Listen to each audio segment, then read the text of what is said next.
My dear students, this is class 12 maths chapter 3 exercise 3.5ல question number 3 பார்க்க போகிறோம். Okay, solve அப்படின்ட்டு ஒரு equation கொடுத்துருக்காங்க பாருங்கள், நல்லா கவனிங்க. இந்த ஈக்குவேஷனை நான் ரீரைட் பண்ண போகிறேன்.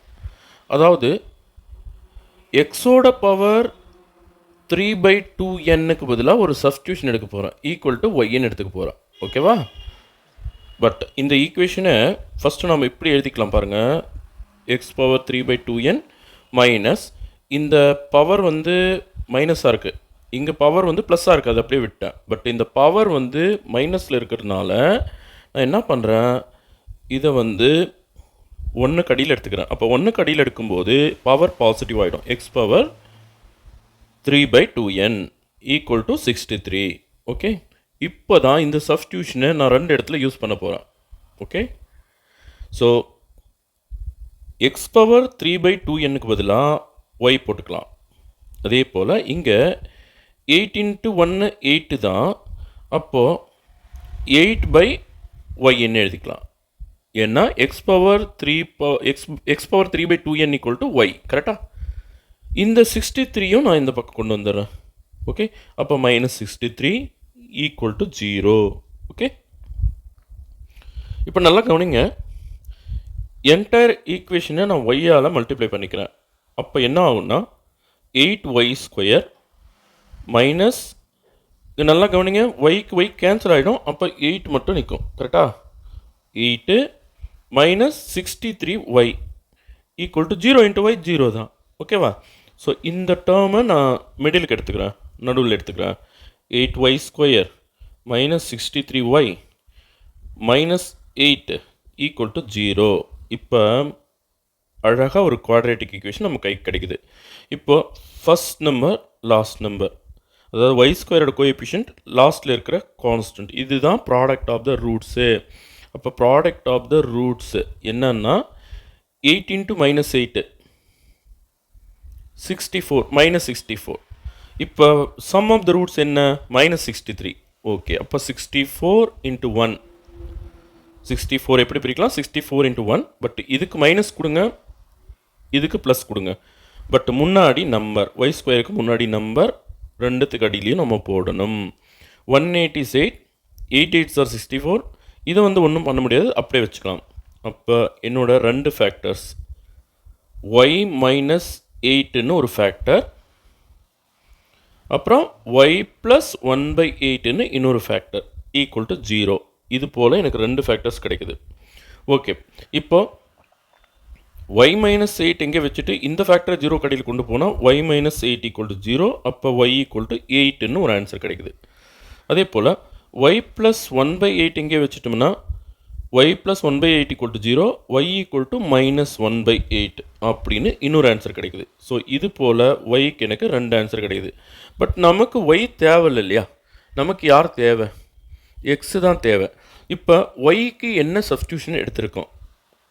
y equal to X power 3/2n. Okay, சரி, இப்போ நான் ரீப்ளேஸ் பண்ணிக்கிறேன். Replace y with X power 3/2n. ஓகேப்பா. ஸோ இந்த விஷயத்தில், அதாவது y ஈக்குவல் டு 8 இல்லையா? ஃபஸ்ட் ஆன்சர் இதுதானே. அப்போது ஒய்க்கு பதிலாக எக்ஸ் பவர் 3/2n போடுறேன்.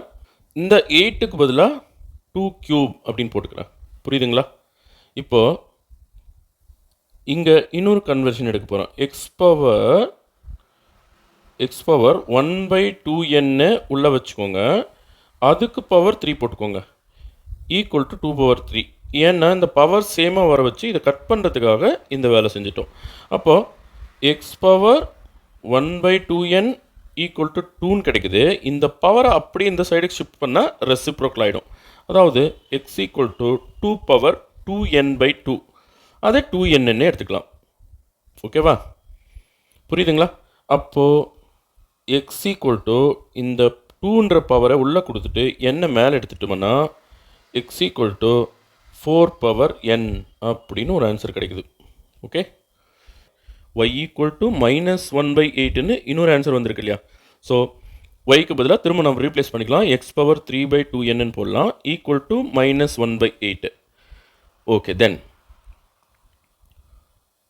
X power 3/2n equal to minus 1 இருக்குது, -1/2 பவர் 3.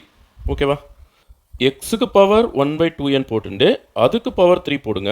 ரெண்டு ஒன்று தான், பவருக்கு பவர் வந்தால் மல்டிப்ளை பண்ணுவோம், இதே பவர் தான் வரும். Equal to -1/2 to the power 3 இப்படி போடலாம். ஓகேவா? -1க்கு பவர் 3 கொடுத்தோன்னா -1 தான் வரும். ஓகேவா? So that doesn't make any difference. 3 3 cut பண்ணிக்கோங்க. அது போக X power 1/2n equal to -1/2. இந்த பவர் அப்படியே நம்ம ட்ரான்ஸ்ஃபர் பண்ண பவரை மட்டும் X equal to -1/2 to the power 2n. அந்த 2வையும் உள்ளே கொடுத்துட்டு n மேலே எடுத்துக்கிறேன், இங்கே செஞ்சிடுறேன். அப்போது இங்கே என்ன ஆன்சர் வரப்போகுதுன்னா உங்களுக்கு -1க்கு ஸ்கொயர் பண்ணிட்டால் 1, 2க்கு ஸ்கொயர் பண்ணிட்டால் 4 பவர் n. ஓகேவா? ஸோ இப்படி ஒரு ஆன்சர் கிடைக்குது நமக்கு. இது போல் நமக்கு ரெண்டு ஆன்சர் வருது. ஒன்று வந்து X equal to 4 power n, இன்னொன்று வந்து X equal to 1/4 to the power n. ஓகேவா? சரி, இப்போது புக் பேக்கில் நீங்கள் போய் பார்த்தீங்கன்னா இது மட்டும்தான் வேலிட் ஆன்சராக கொடுத்துருப்பாங்க. ஓகேவா? ஸோ அது ஏன்னா, அதாவது எல்ஹெச்எஸ் மட்டும் நான் எடுத்து எழுதிக்கிறேன்பா. எல்ஹெச்எஸ் என்னன்னு பார்த்தீங்கன்னா, இது வந்து எல்ஹெச்எஸ், இது வந்து ஆர்ஹெச்எஸ். நான் ஃபஸ்ட்டு எக்ஸுக்கு பதிலாக 4 பவர் n கொடுத்து பார்க்குறேன்.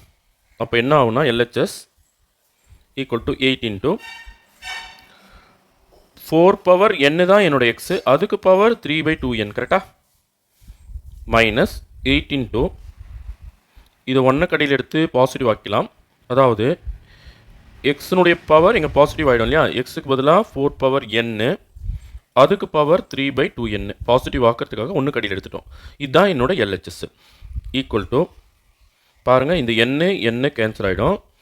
அது போக 8 இன்ட்டு இந்த 4 யார்? 2 ஸ்கொயரு, அதுக்கு பவர் 3/2 மைனஸ் 8 இன்ட்டு 1/, என்னக்கு என்ன கேன்சல் பண்ணிவிடுங்க. இந்த 4 வந்து 2 ஸ்கொயர்னு போட்டுக்கோங்க, அதுக்கு பவர் 3/2 போட்டுக்கோங்க. இப்போது இந்த 2 கேன்சல் ஆகிடும். அப்போ 8 இன்ட்டு 2 பவர் 3 8 பாருங்கள், மைனஸ் 8 இன்ட்டு 1/, அதே போல் 2 பவர் 3 8. அப்போ 2 கேன்சல் ஆகிட்ட பிறகு இங்கே 8க்கு 8 கேன்சல் பண்ணிங்கன்னா 1 தான் வரும். இது வந்து 64 - 1 63 ஈக்குவல் டு ஆர்ஹெச்எஸ். அப்போ 4 power n x equal to 4 power n is a root. புரியுதுங்களா? x equal to 1/4 power n இந்த ஈக்குவேஷனுக்குள்ளே போட்டிங்கன்னா உங்களுக்கு என்ன கிடைக்குதுன்னு பாருங்கள்.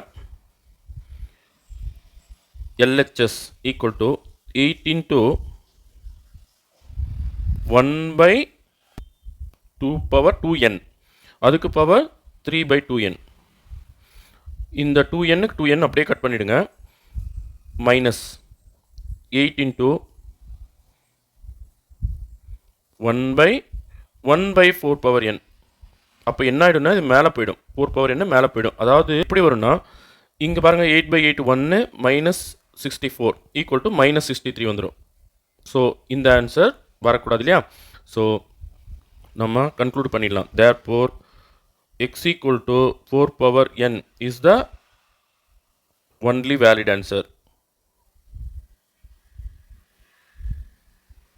ஓகே, புரியுதுங்களா? உங்களுக்கு எக்ஸாமில் இந்த எக்ஸ்ப்ளனேஷன் எல்லாம் தேவையில்லை. இது வரைக்கும் எடுத்துகிட்டு வந்து இது போல் ரெண்டு ஆன்சர் எடுத்து x equal to 4 power n is the only solution, இதை மட்டும் நீங்கள் எழுதுனீங்கன்னா உங்களுக்கு மார்க் போட்டுடுவாங்க. ஓகே, ஸோ இது மட்டும்தான் எக்ஸாம் செக்காக தேவை. மீதியெல்லாம் உங்களுக்கு புரியணுன்றதுக்காக நான் கொடுத்துருக்கிற எக்ஸ்ப்ளனேஷன். ஓகே, ஸோ எக்ஸாமில் நீங்கள் இவ்வளோ எழுதி வச்சிங்கன்னா போதும். Thank you students.